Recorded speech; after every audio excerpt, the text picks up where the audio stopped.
Malam itu, di hujung lorong kampung yang diselubungi pepohonan rendang, sepi merayap perlahan setelah Isya berlalu. Hanya bunyi cengkrik dan sahutan anjing dari kejauhan yang memecah keheningan. Lampu-lampu tiang yang samar-samar diselimuti kabus nipis menjadikan suasana kampung yang tua itu terasa mistis dan sedikit mencekam. Di rumah kayu usang yang lantainya mengilap kerana sering digosok, Lebay Min duduk bersila di atas kursi rotan di ruang tamu. Asap rokok kreteknya bergulung perlahan, menari dalam cahaya malap lampu minyak tanah yang dibiarkan menyala. Walaupun usianya mencecah 60-an, badan Lebay Min tegap dan matanya memancarkan ketenangan yang mendalam. Ketenangan seorang yang sudah lama bergelut dengan dunia ghaib. Tok, tok. Bunyi ketukan cemas di pintu hadapan memecah suasana damai. Assalamualaikum, Tok. Suara seorang lelaki muda kedengaran mendesak dari luar. Lebay Min menghembus asap rokok terakhirnya sebelum membalas. Waalaikumsalam. Halan, kenapa nih? Bertenang, Lan. Pintu dikuak perlahan. Azlan berdiri di ambang pintu. Wajahnya pucat lesi dan dibasahi peluh dingin. Istri saya, Tok. Winnie, istri saya nak bunuh diri. Tolonglah, Tok. Rintihan Azlan hampir memohon. Nampak dia kepenatan. Lebay Min pantas bangun. Wajahnya yang tenang kini serius. Bawa bertenang, Lan. Mari masuk. Tarik nafas. Cerita dari awal. Apa sebenarnya yang terjadi? Azlan menceritakan bagaimana istrinya, Winnie, tiba-tiba berubah selepas maghrib. Matanya merah, suaranya bertukar garau, dan dia mula memegang parang lama milik datuknya, mengancam untuk menamatkan riwayatnya sendiri. Mereka sekeluarga tidak dapat mendekatinya. Lebay Min mengangguk faham. Ini bukan kali pertama beliau berdepan dengan gangguan seumpama ini. Beliau bergerak ke dapur, tempat istrinya, Mak Long Seri, sedang menyediakan minuman. Abang nak ke rumah Azlan, ada hal kecemasan, ujar Lebay Min. Mak Long Seri, seorang wanita yang sabar dan arif dengan tugas suaminya, hanya berkata, hati-hati bang, kirim salam pada Mak Cik dan Zaza di sana. Lebay Min tersenyum dan mengangguk. Tiba-tiba, cucu mereka, Aiman, yang sudah bersiap dengan tuala kecil di bahu, muncul. Tok, Man nak ikut? Boleh, Man nak tengok. Tak boleh, Man, potong Lebay Min dengan tegas. Ini bukan tontonan, ini adalah urusan orang dewasa. Aiman merengek, tetapi akhirnya akur dengan pandangan tajam tok ayahnya. Lebay Min membonceng motosikal bersama Azlan menuju ke rumahnya. Motor itu merangkak perlahan, membelah kegelapan malam. Udara malam terasa dingin dan lembab, membawa bau tanah basah dan daun kering. Semakin jauh mereka meninggalkan rumah Lebay Min, semakin pekat kegelapan di sekeliling. Tiba-tiba, suasana menjadi terlalu sunyi. Suara cengkerik terhenti, anjing tidak lagi menyalak. Di telinga Lebay Min, satu suara bisikan mula menusuk perlahan namun jelas. Kau jangan masuk campur urusan orang, kau takkan berjaya, Lebay. Suara itu berat, serak, penuh ancaman. Azlan di depan tidak mendengar apa-apa, sibuk dengan kegelisahan istrinya. Lebay Min tetap tenang, hatinya berzikir. Dia tahu ini adalah percobaan makhluk itu untuk menggagalkan misinya. Bisikan itu kembali, kali ini lebih dekat, seolah-olah berbisik di sebelah telinganya. Ini bukan urusan kau. Jika kau teruskan, nyawa kau yang akan melayang. Azlan menekan brek motornya seketika di bawah teduhan pohon besar. Lebay Min mendiamkan Azlan dengan lambaian tangan, kemudian mendongak ke langit yang diselubungi awan. Aku hanya jalankan amanahnya. Kalianlah yang melanggar batas, mengganggu keturunan Adam, balas Lebay Min dalam hati, menguatkan tekadnya. Azlan menekan pedal minyak, meneruskan perjalanan. Lebay Min tahu makhluk itu sedang mendengar. Ketika mereka tiba di perkarangan rumah Azlan, suasana sudah tegang.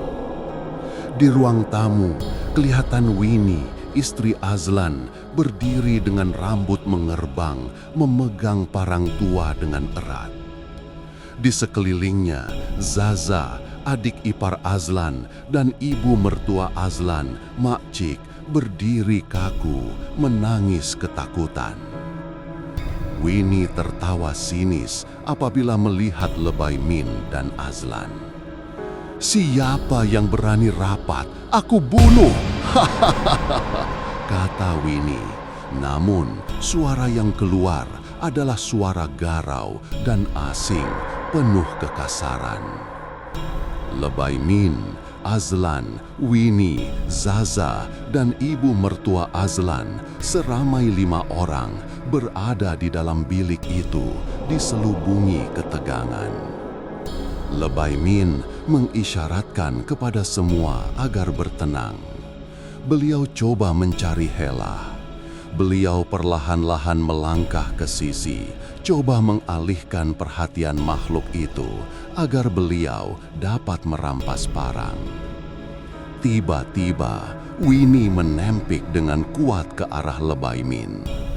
"Kau jangan campur urusan kami, keluar!" Tempikan itu membuatkan semua yang berada di situ tersentak. Semua orang tahu itu bukan suara Winnie. Wajahnya bengis, matanya tajam, dan air liur memercik keluar. Keadaan cemas itu memuncak. Lebay Min, walau dicemaskan, tetap tenang. Beliau menutup mata seketika dan mula membaca surah Al-Fatihah berkali-kali, perlahan-lahan. Tiada tempikan, tiada suara balas, hanya bacaan Fatihah yang diulang. Selepas beberapa ulangan, cengkaman tangan Winnie pada parang mula longgar. Parang itu jatuh ke lantai, mengeluarkan bunyi klang yang kuat, memecahkan keheningan. Pantas Lebay Min merampas parang itu. Beliau kemudian menyuruh Azlan, "Lan, pegang Winnie, pegang dia kuat-kuat, jangan lepas." Lebay Min mula membaca ayat-ayat ruqyah dengan tenang. Beliau memulaikan bacaan surah Al-Baqarah, ayat-ayat yang diketahui sangat kuat untuk melawan gangguan syaitan. Bacaan Al-Quran Lebay Min memecah keheningan malam yang cemas itu. Yang menakjubkan, jin di dalam badan Winnie turut membaca Al-Quran itu bersama-sama, tetapi suaranya lebih serak dan perlahan. Selepas kira-kira 10 menit bacaan, jin itu mulai resah tak tentu arah.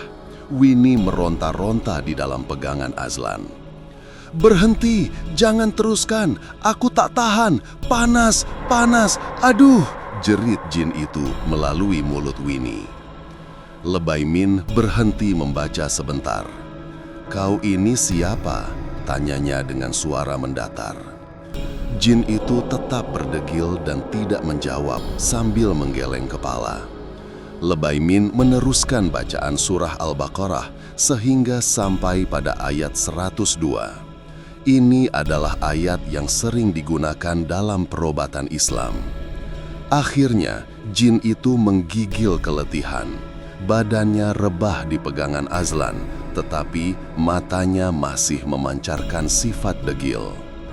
Lebay Min mengambil air di dalam gelas, lalu membacakan ayat kursi beberapa kali dan meniupnya. Beliau memberikan gelas itu kepada Azlan. "Lan, kau sapu air ni ke muka istri kau."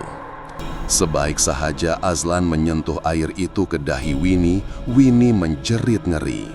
"Panas, panas, jangan sentuh aku dengan air itu." Lebaimin mengulang pertanyaannya. "Siapa kau? Jawab."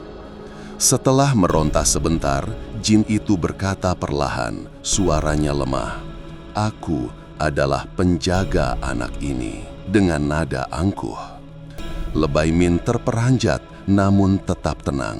Dalam hatinya, beliau sudah yakin ini adalah jin nasab, jin saka yang diwarisi turun-temurun.